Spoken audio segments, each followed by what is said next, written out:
नमस्कार दोस्तों। Junior assistant 5512 में नेक्स्ट स्टेप में सफल होने वाले सभी अभ्यर्थियों की बहुत बहुत शुभकामनाएं। साथियों, आप लोगों का मैसेज आ रहा था बार बार कि जूनियर असिस्टेंट की जो टाइपिंग है वो कितने दिनों में कंप्लीट होगी। दोस्तों, जहाँ तक आप सभी लोगों को पता है कि आपकी टाइपिंग 23 नवंबर से स्टार्ट हो रही है और टाइपिंग में बहुत ही कम समय बचा है आप लोगों के लिए, और अपनी टाइपिंग स्पीड बढ़ाते रहिए और अच्छी करते रहिए, बेहतरीन। जूनियर असिस्टेंट जो 1262 की टाइपिंग थी, जूनियर असिस्टेंट 1262 की जो टाइपिंग हुई थी उसमें 1 महीने लगे थे टोटल। एक मंथ टोटल लगे थे। और जो कैंडिडेट्स उसमें बुलाए गए थे वो लगभग 16,000 कैंडिडेट्स को बुलाया गया था, जिसमें से 8,000 के आसपास कैंडिडेट्स ने टाइपिंग दी थी और जिसमें से 4800 के आसपास लड़के टाइपिंग में क्वालिफाई किए थे। 4800 के आसपास कैंडिडेट्स ने टाइपिंग क्वालिफाई किया था और फाइनल मेरिट तो जान ही रहे हैं आप लोग, बढ़ गई थी तो बहुत सारे बच्चे आउट हो गए हैं। परेशान होने की कोई ज़रूरत नहीं है। जिनकी भी टाइपिंग सही रही है पिछली बार वो 5512 में भी टाइपिंग देंगे ही देंगे, उसमें कोई वो नहीं होना चाहिए। और ये आपके लिए बेहतरीन मौका है। इसको 5512 कहना गलत होगा क्योंकि इसकी पोस्ट आयोग ने कम कर दी है और इसकी पोस्ट आप लोगों को बहुत अच्छे से ही पता है, 5300 के आसपास हो गई है। 5300 कुछ पोस्टें हो गई हैं, जो कि एक नुकसान आप लोग सभी छात्रों के लिए नुकसान हुआ, जो भी छात्र उम्मीद लगाए थे कि उनका हो जाएगा। दोस्तों, हम बात करते हैं कि टाइपिंग कितने दिनों में एंड होगी। तो जैसा कि मैं आपको बता चुका हूँ कि जो 1262 की टाइपिंग हुई थी वो आपकी 1 महीने में कंप्लीट करा गई थी। और वो जो टाइपिंग है वो 3 शिफ्ट में हो रही थी। मान लीजिए किसी को आज की डेट में टाइपिंग के लिए बुलाया गया है तो 3 शिफ्ट में टाइपिंग हो रही थी। 3 शिफ्ट में टाइपिंग हो रही थी और प्रत्येक शिफ्ट में लगभग 400 लड़कों की टाइपिंग हो रही थी प्रत्येक शिफ्ट में। 400 लड़कों, धीरे धीरे 1 महीना टाइपिंग में ले लिया था। और जब 5512 की बात करेंगे तो इसमें लगभग जहाँ तक उम्मीद है जनवरी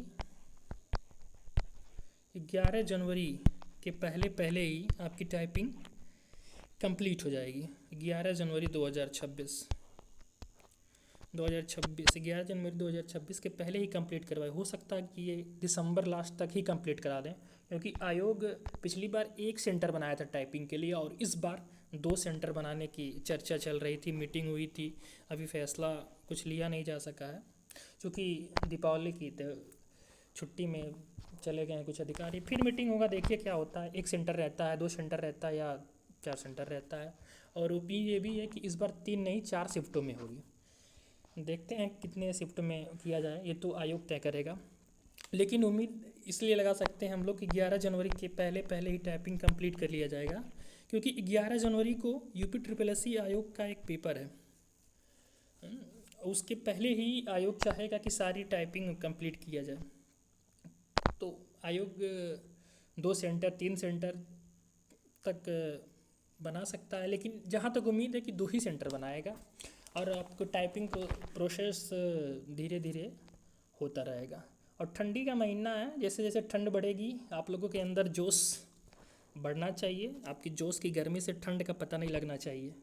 और आप लोग भावी जूनियर असिस्टेंट हैं, आप सभी लोगों को तहे दिल से लग जाना चाहिए अपने टाइपिंग में। और आपको बता दूं कैसे कैसे आपके टाइपिंग, मान लीजिए जिनकी भी टाइपिंग 23 नवंबर को है, कैसे हो जाएंगे टाइपिंग में, कब कैसे एंट्री होगी और कैसे अंदर आपकी प्रोसेस आएंगी, ये प्रोसेस मैं बताने जा रहा हूँ आपको। टाइपिंग प्रोसेस देखिए बहुत ही आसान है। टाइपिंग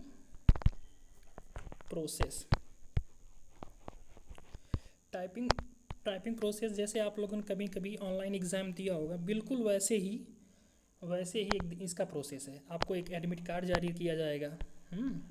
वो एडमिट कार्ड, आधार कार्ड और फ़ोटो लेके आपको जाना पड़ेगा। और जैसे आपके ऑनलाइन सेंटर के बाहर भीड़ होती है, आपका चेक होता है एडमिट कार्ड और फ़ोटो। उसके बाद आप एंट्री करेंगे। एंट्री करने के बाद आपका थंब इम्प्रेशन होगा, आपकी एंट्री होगी और आपका अटेंडेंस लगेगा। अटेंडेंस के बाद जैसे ऑनलाइन सेंटर में आपको लैब का पता चलता है ना कि किस लैब में है, लैब 1 है कि 2 है या 3 है, कैसे किस लैब में आपका है, वो लैब बताएंगे। उसके बाद लैब बताने के बाद आपका सीट नंबर भी बताएंगे वो, कि इस सीट नंबर पर आज जाइए और आप टाइपिंग के लिए वहाँ पर बैठ जाइए। सीट नंबर जैसे कि आप ऑनलाइन पेपर दिए होंगे बहुत सारे लड़कों, वैसे ही सेम प्रोसेस है। आप सीट पे जाके जब बैठ जाएंगे, जब आप बैठ जाएंगे तो आपका फ़ोटो जैसे ऑनलाइन एग्ज़ाम में दिखता वैसे दिखेगा आपके इस पे। और आपका जो टाइपिंग होने से पहले आपको 4 मिनट का, पिछली बार तो 4 मिनट का डेमो मिला था भाई। पिछली बार तो 4 मिनट का कई सेंटर पर डेमो मिला था। डेमो दे देंगे आप, उसके बाद आपकी रियल टाइपिंग होगी। आप कीबोर्ड चेक कर लेंगे, थोड़ा सा अपने आप को अच्छा फील कर लेंगे, उसके बाद आपकी टाइपिंग होगी। और टाइपिंग में आपको तुरंत नहीं पता चलेगा कि आप पास हो गए या फेल हो गए। उस समय आपको नहीं पता चलेगा कि आप पास हुए हैं या फिर फेल हुए हैं। उसके लिए आपको थोड़ा वेट करना पड़ेगा। वेट इसलिए करना पड़ेगा क्योंकि जैसे ही आपकी कोई भी टाइपिंग ये हिंदी की या इंग्लिश की समाप्त होगी, आपको 2 मिनट का ब्रेक दे मिलेगा। और उस 2 मिनट में आप वर्ड को काउंट कर लेंगे। यही काम करना रहता है, आप वर्ड को काउंट कर लेंगे। और वर्ड को काउंट करने के बाद फिर अंत में एक लिस्ट लगती है। जैसे आप बहुत सारे बच्चों की जिसमें पास हैं फेल हैं, और लास्ट में जब आप सभी बच्चों का उस शिफ्ट के सभी बच्चों का टाइपिंग हो जाएगा तो लास्ट में एक लिस्ट लगेगी, उसमें पता चल जाएगा कौन कौन पास है कौन कौन फेल। ठीक है दोस्तों, अभी के लिए रहने देते हैं। नमस्कार।